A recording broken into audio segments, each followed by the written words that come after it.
me that. This really isn't about polar bears anymore.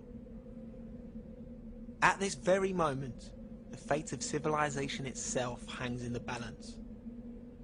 It turns out that the way we've been calculating the future impacts of climate change up to now has been missing a really important piece of the picture. It seems that we are now dangerously close to the tipping point in the world's climate systems.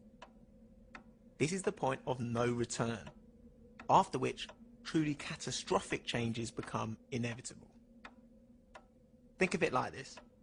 For the past 3 million years, our planet's climate has always been in one or the other of two stable states, with small changes in solar radiation providing the energy to push us from one to the other. When we're in this cooler dip, the planet has an ice age.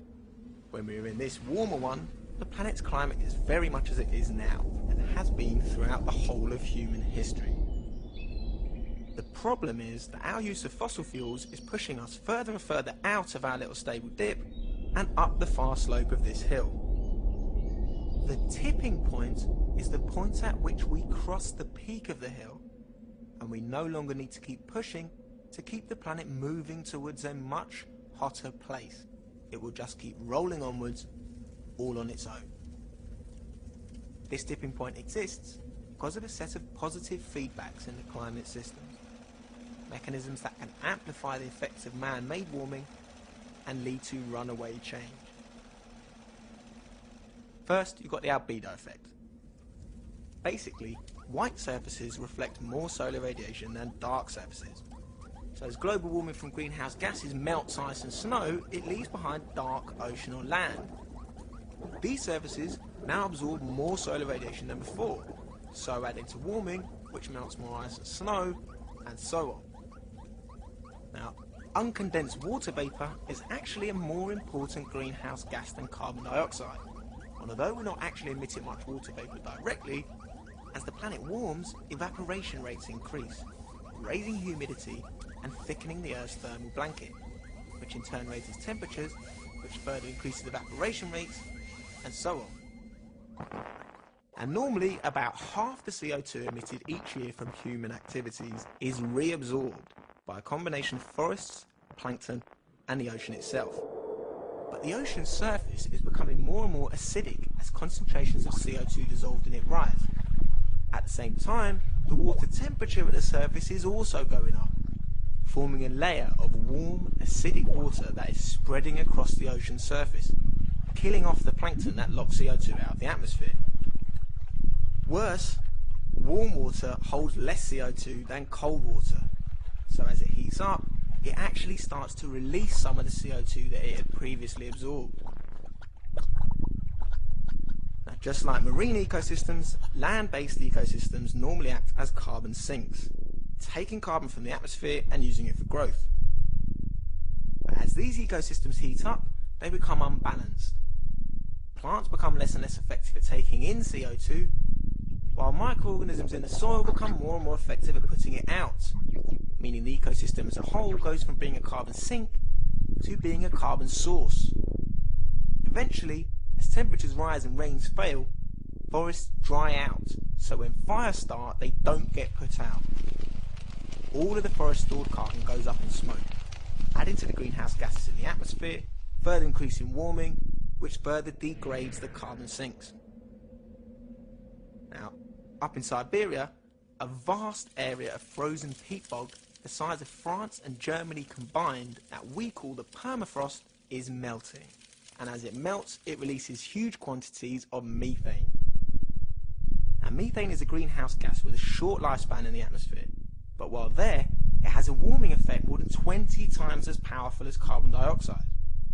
So the more methane is released, the more it adds to warming, so the more the permafrost melts, and the more methane is released.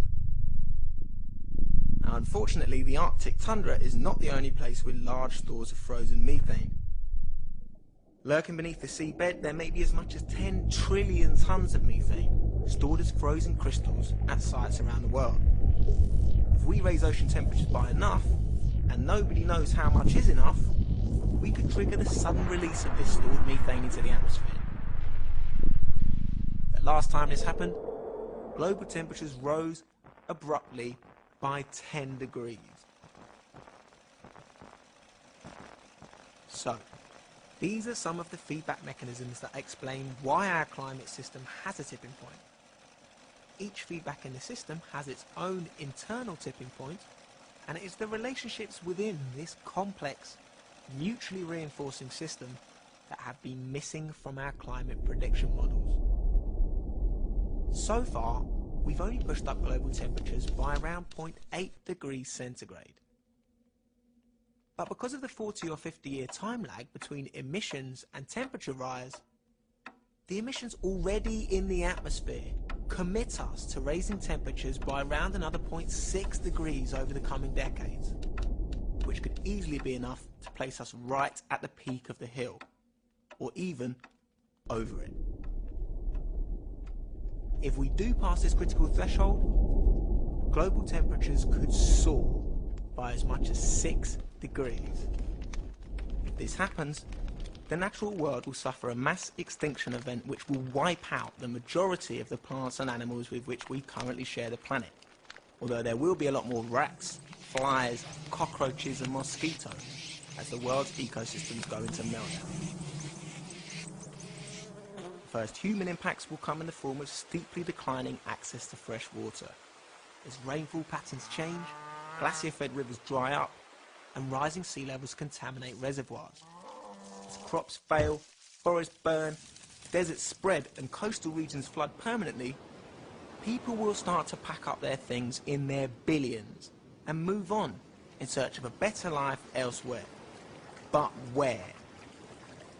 Humanity may survive this, but what will humanity mean in a world where countries which remain habitable, like Britain, spend most of our remaining resources fighting to keep out the starving millions who can no longer live in their own countries because of what we have done?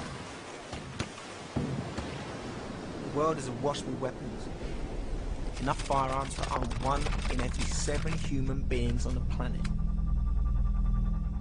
As the world's ability to support the huge numbers of people alive today dwindles, we will not die peacefully in our sleep.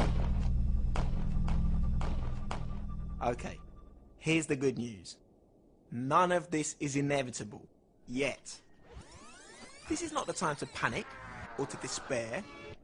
This is the time to act while we still can. We need to recognize that there is a huge question mark over whether governments and corporations are capable of responding to this threat in the time we have left. They've had 20 years already and still have less than nothing to show for it. This is because they remain committed to a doctrine that prioritizes endless short-term economic growth over the survival of human life on Earth. There's no great mystery about what we need to do to reduce emissions in line with the science. We simply need to consume less. But that is out of the question in a society which is founded on the ever-increasing consumption of material resources and energy. Nobody has all of the answers, but we do know that this is not the only way to live. And given that it's almost certainly going to kill us all, we'd better start looking urgently at some of the alternatives. It's now very clear that in order to actually win the fight against climate change, making big changes to the way we each live our own lives is not going to be enough. We're also going to have to actively confront powerful vested interests who will stop at nothing to prevent the changes we need from taking place. We have to be more than just consumers. These are extraordinary times. Preventing runaway global warming is the single most important task in all of human history, and it's fallen to us to do it. If we don't, then everything else we work to achieve in our lives will be destroyed or become meaningless. Those who came before us didn't know about this problem, and those who come after will be powerless to do anything about it. But for us, there's still time. We better get a move on though.